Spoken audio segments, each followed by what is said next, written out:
Welcome to lesson 17 of learning New Testament Greek.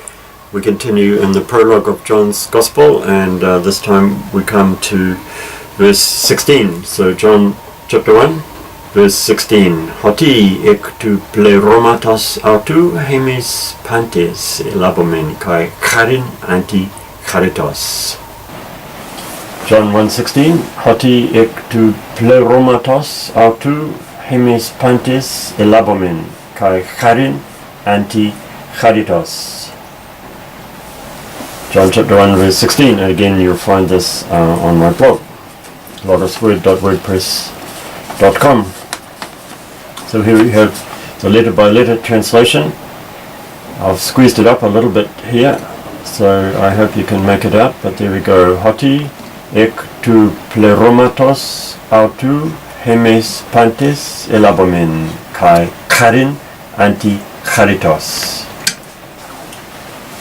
So I don't think maybe there's one or two new words here.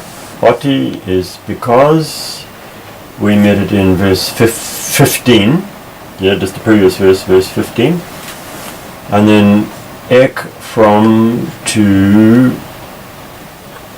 the pleromatos, fullness. The root is pleroma. This is an important word to Paul, who uses it 12 times, 4 times each in Romans and Ephesians.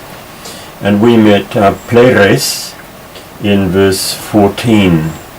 So the ma is a common ending to make it into a noun, and then the atos part of it is just a grammatical ending, actually making it genitive because of the ek from. So the preposition ek must be followed by the genitive.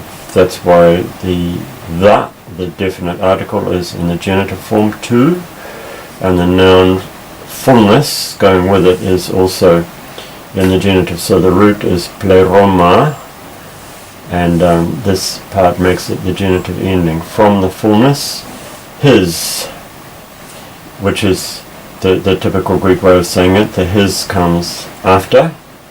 Not always, but generally it will come after. Hemes is we. We had hemin in verse 14. So if you look in mounts here, you'll find the different forms of the pronouns. Where are they? Maybe on the back page?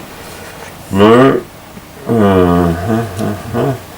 Everything is here, well presented in compact form.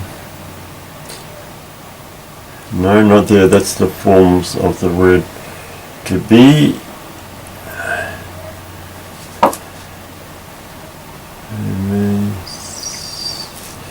Must be here somewhere. Here we are, personal pronouns.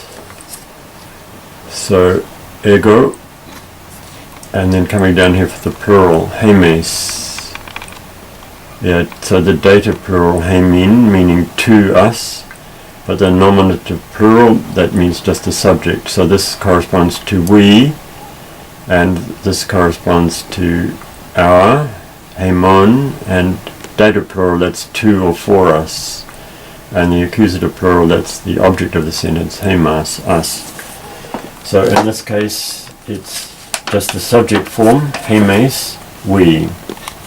Pantes all, elabomen. In verse 12, we had elabon, they received, but here it's elabomen, so that ending indicates first person plural, we received.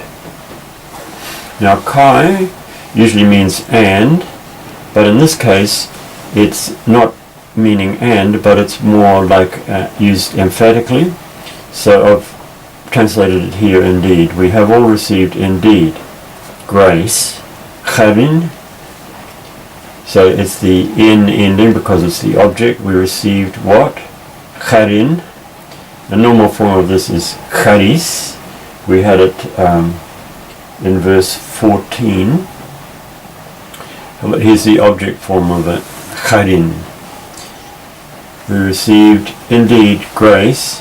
Now anti means in place of, charitos. So here again is the genitive form of this, similar to the genitive form that we met in the last verse. Oh yes, and here too, pleromatos. So the genitive form here, because of this preposition, anti, in place of.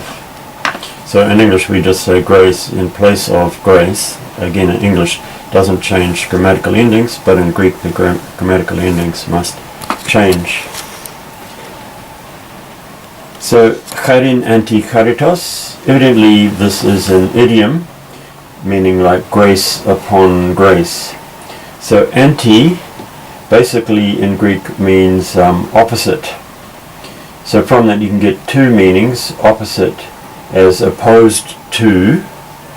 So that's why we get the word antichrist. The antichrist is a man opposite to Christ, against him. But that sense doesn't occur so much in Greek. That's more the Latin sense.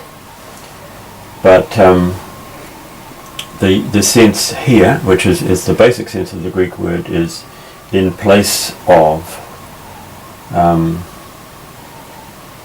In place of. So I suppose you could say that that sense applies to for the Antichrist. He's someone who sets himself up in place of Christ. But so here the meaning is instead of, or in place of. So some commentators say this is talking about the grace of Jesus, in the good grace of Jesus, in place of the not so good grace of Moses. Some commentators say that, but more likely I think it's just an idiom, meaning here as I've translated it, kindness after kindness. We all have received from his full supply, his pleromatos, his full supply, kindness after kindness. Again, I've translated charis by kindness, which I think is probably the closest equivalent in plain normal English.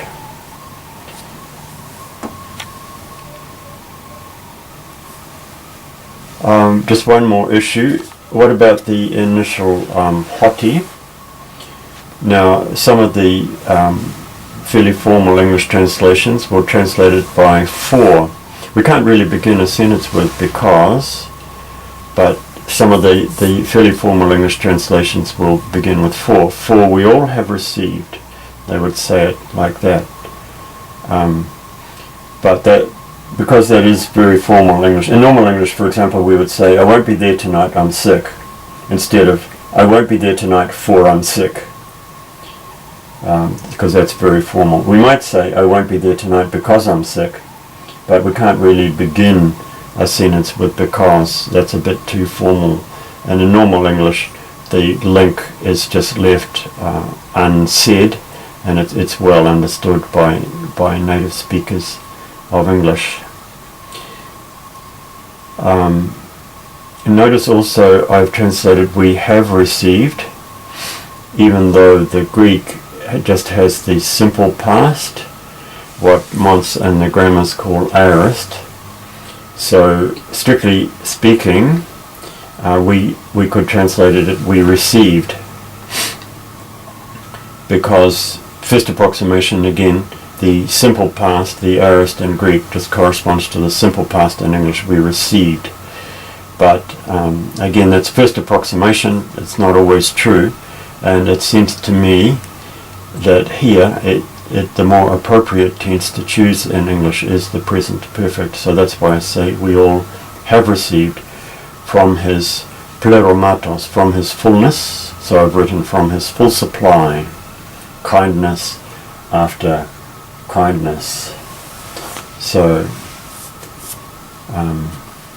it's an important truth that comes out in this verse, which is why I think it's important to get it into plain English so that we native speakers of English can get the message. We all have received from his full supply kindness after kindness.